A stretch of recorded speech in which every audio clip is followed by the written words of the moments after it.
Saudara Presiden Amerika Serikat Donald Trump menetapkan tarif impor baru yang memberatkan ke banyak negara. Indonesia kini harus menanggung tarif resiprokal sebesar 32% ditambah basis tarif 10% untuk melakukan ekspor ke Amerika. Indonesia muncul pada daftar tarif imbal balik yang diumumkan Trump pada hari Rabu waktu setempat. Trump mengatakan Indonesia menggetok tarif 64% untuk barang-barang dari Amerika. Trump menyebut Amerika cukup berbaik hati dengan memberikan diskon setengah harga, yakni menjadi 32% terhadap barang-barang Indonesia yang dijual di Amerika Serikat. Trump menyebut Amerika akan menggunakan uang yang dihasilkan dari tarif untuk mengurangi pajak dan membayar utang nasional.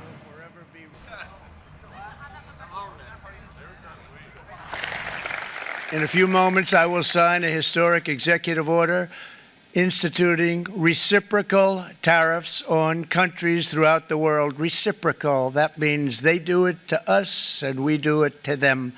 Very simple, can't get any simpler than that. We will supercharge our domestic industrial base. We will pry open foreign markets and break down foreign trade barriers.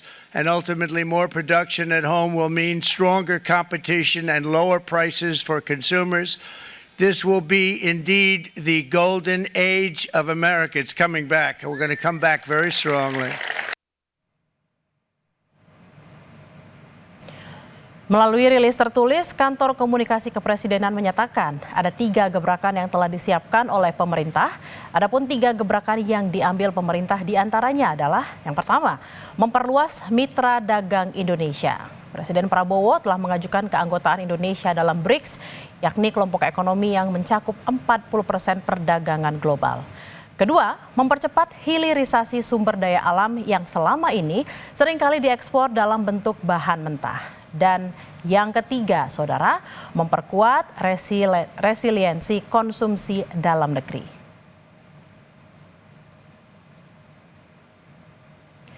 Kementerian Luar Negeri RI juga menyatakan dalam pernyataan pers, pemerintah akan mengambil langkah strategis untuk memitigasi dampak negatif terhadap perekonomian Indonesia.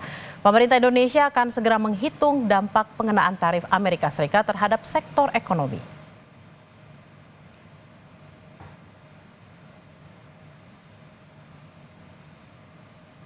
Sementara itu, saudara, Kementerian Koordinator Ekonomi dalam siaran persnya juga menyatakan Indonesia telah menyiapkan sejumlah langkah strategis dan terus berkomunikasi intensif dengan Amerika Serikat.